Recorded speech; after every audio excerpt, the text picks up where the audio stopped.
Welcome to this week's edition of Outdoors Online, a weekly webcast produced by the North Dakota Game and Fish Department. I'm your host, Mike Anderson. Continuing our second part of our ice fishing previews with our district fishery supervisors, Jason Lee, North Central Fishery Supervisor, joins me today. Jason, Lake Audubon is probably the most popular ice fishing lake in the North Central District. How are things looking? Oh, they're looking good. We do a standard summer netting survey each year in Audubon, which shows us trends in the walleye population. And our catch this summer was similar to the long-term average. So numbers of walleyes are good. The catch also showed a good number of 14 to 20-inch walleyes in the system. So that's what anglers can expect to see as far as catchable size fish or keeper fish. Okay, and we talked a little bit before this. People are ice fishing already in Lake Audubon. Yeah, they've tried a little bit, but pretty sketchy conditions along the shoreline, so not real good right now. But the good news is this is North Dakota, and we know that conditions are going to change and ice conditions will get better in the near future. Okay, let's move on to our northern pike populations in Lake Audubon.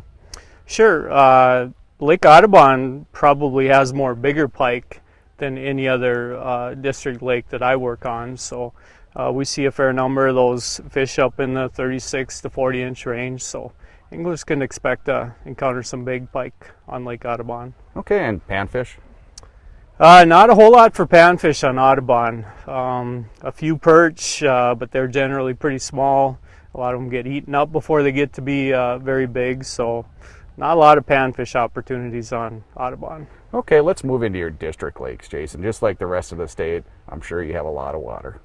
Yeah, we do. And as far as walleyes on district lakes, some of our best catches last summer we saw were up in Loon and Long Lake in Bottineau County, Clear Lake, Antelope Lake, Richard, Hintz, Cottonwood Lake, moving down a little farther south, New Johns Lake, Brush, Brecken, Holmes, and then Hiddenwood all showed pretty good catches of walleye. Okay, how about northern pike? Yeah, northern pike, Long Lake up in Bottineau County, Long Lake in McLean County, Crooked Lake, a new one is Gertie Lake, and then North Carlson, Rice Lake, and Makoti Lake were all good for pike. And then as far as big pike, Lake Audubon and Lake Metagoshi are a couple good places to check. Okay, and we got to remember, no spearing on Lake Audubon. No spearing on Audubon, right. Okay, let's move into your panfish populations on your district lakes. Yeah, bluegill up in Lake Metagoshi, that's our best bluegill lake. And as far as other panfish, crappie and bluegill in Nelson Lake are doing really well right now. So those would be good recommendations. With the water, high water, any concerns with access or anything else with the high water? Not too bad. No, most lakes should have pretty good access with the higher water, and with extremely wet late summer, early fall, many of our lakes in the district are either full or close to full right now, so plenty of water in the lakes. Anything with winter kill? Last year, did you have any lakes that winter killed? Yeah, we had a few that had some minor kills, but the only one that had a significant or total kill was Coal Lake just east of Underwood. So we were basically starting over there, but that got restocked with walleye fingerlings this summer. So hopefully in a couple of years, if we get some decent winters, anglers will be catching walleyes there again. Okay, and as long as Mother Nature allows, access should be good and ice fishing should be good in the North Central District. Yeah, you never know. That's always the question every winter. It can start out real good and the snow can pile up and make it a challenge, and hopefully not this winter. Hopefully it'll be an open winter. A lot of good information, Jason. Thank you. Thank you. Joining me now is fisheries biologist Aaron Slominski up here in the northwest part of the state. Aaron, how are things shaping up in your district as far as ice conditions? Well, yeah, we got some really cold weather early on. Some of the lakes were getting ice capped over in late October, so getting a little warm up here during the deer season. But got some good early ice conditions. I guess there's things continue to get cold. We're gonna have some good ice before Christmas time, hopefully. Like the rest of the state, you guys have lots of water up here in the northwest part of the state. Yeah, well, actually the water definitely benefiting a lot of fisheries. Could use a good pulse of water, and Trenton Lake actually benefits greatly from the high water that we see on Lake Sakakawea.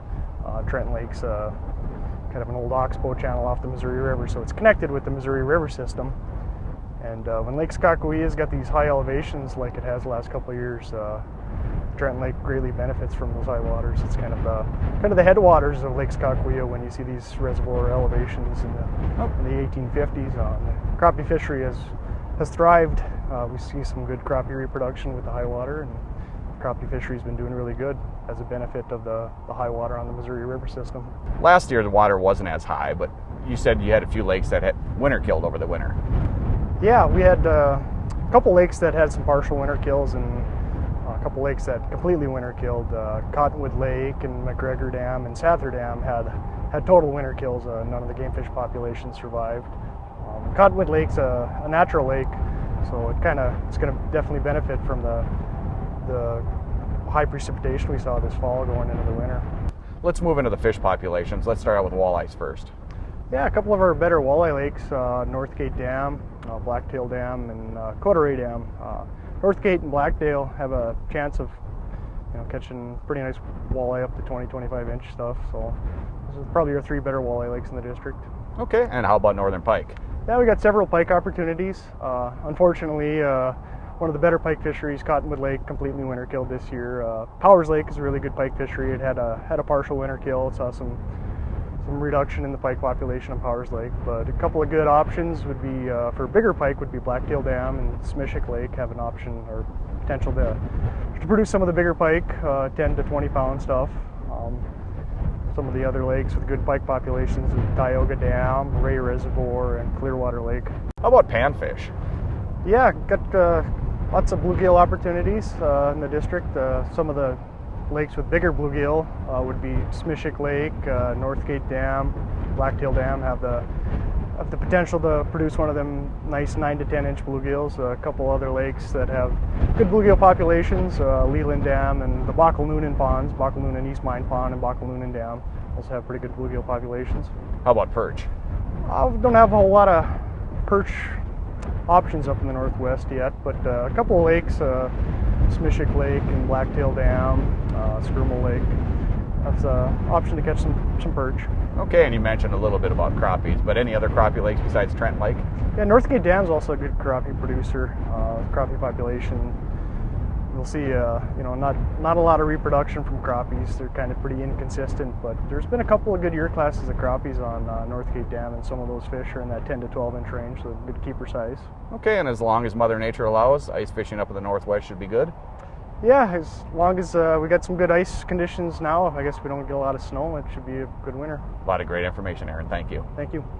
Joining me now is Lake Sakakawea Fisheries Supervisor, Dave Frieda. Dave, it's going to be a little while before the big lake is frozen. Yeah, typically it's the end of December, into sometimes well into January, but the first part of January is typically when Lake Sakakawea freezes up. But like everything, there's a lot of variability from year to year in the reservoir. Okay, walleye fishing the last few years on Lake Sakakawea has been incredible. How does that go into ice fishing? Sakakawea, it can be fairly tough ice fishing at times, especially this lower end of the lake. Even when we have great population like we've had the last few years, we have more walleyes and in better size structure than we've ever had for about the last 3 years plus. Typically the bite starts earlier at first ice in the upper reservoir and moves down as the lake freezes and through the Van Hook arm, and then ultimately the east end, is pretty late in the year by the time it freezes. And there are some big pike, northern pike in Lake Sakakawea also. Yeah, overall our pike numbers are trending down from the record highs we had following the return of water after the drought. We had some really big year classes, but there is more and more big trophy size pike. The water levels at Lake Sakakawea are very high. What's that do for the fish? Well, this time of year, it doesn't have a lot of impact really on it. Our spring water levels and how it's managed during that critical spawning period, that's really what affects us. What it has affected, though, is this is the latest we've ever had flows of this magnitude releases out of Garrison Dam. And, we're pushing, we're past mid-November now, and we still have the emergency spillway gates open. And we've seen it throughout the summer, and it continued into the fall. We've seen high levels of entrainment of a lot of species of fish through the dam. Okay, and that leads to another question. How is fishing in the tail race? You know, everybody's thinking ice fishing at this time of year, but there is fishing down in the tail race too. Yeah, I mean now, especially after we've had the break in the weather after the real cold temps we had, and I would anticipate, especially if we get a break in the weather, there should be some good fishing in the river throughout the winter. Okay. As weather allows, like always. Okay, and as long as we get good ice on Lake Sakakawea, ice fishing should be okay up here? Yeah. Yep. A lot of good information, Dave. Thank you. Joining me now is Southwest Fisheries Supervisor Jeff Hendrickson. Jeff, how are ice conditions and water levels in the Southwest? Yeah, we're already getting some ice for early in the year. It's pretty good. Been a few people venturing out already, and lakes are all pretty much full. Okay. We're really wet out here. Okay, let's move into your fish populations. How are walleyes doing in the Southwest? Walleyes are doing pretty good in the usual lakes, the bigger reservoirs, Heart Butte, Patterson. Small lakes, actually, we're starting to get some pretty good walleye populations. Indian Creek's had walleyes for a long time. North Lemon Lake, really good walleye population there, big walleyes. Okay, let's move into your northern pike populations. Northern pike are good in Patterson Lake, Heart Butte, a few sleepers, like Makoti Dam has good northern population. Okay, and panfish, you have some bluegill lakes, popular bluegill lakes in the Southwest. Yeah, we got Sheep Creek, of course, always has bluegills. They don't get real big there, but good population. Odland Dam has nice bluegills in it. Indian Creek, nice bluegills in it. Okay, any other panfish? Perch. Perch is pretty good in Odland Dam and Indian Creek will be abundant perch this year, and then a few other ones like Patterson and Heart Butte will be good. Okay, some of the other fisheries biologists I've talked to, they had winter kill last year. Any winter kill in the Southwest? Yeah, we had a few winter kills, but we're already recovered from them. We've already got fish back in those lakes. One notable one would be Mott Watershed. We had a really good bluegill population in there, so we basically had to start over with that one. Okay, with the high water levels, any access issues that anglers will encounter? There may be an access issue on Patterson Lake. They've already started drawing it down. They need to draw it down about a foot. It's plump full right now, and it's going to create problems with their gates. So they're drawing it down. So anglers may want to be aware that it may be a little sketchy getting out on Patterson right away. After the middle of winter, it'll probably be fine. Okay, and as long as Mother Nature allows, ice fishing should be good in the Southwest? Yep, should be good again. A lot of great information, Jeff. Thank you. You're welcome. Here are some recommendations for ice thickness. 2 inches or less, stay off the ice. 4 inches for walking on ice. 6 inches for a snowmobile or ATV. 8 to 12 inches for a small car. And 12 to 15 inches for a pickup. And remember, ice is never 100% safe. For Jeff Hendrickson, Fisheries Division, and the rest of the Game and Fish Department, thanks for joining us for this week's Outdoors Online. We'll see you again next week.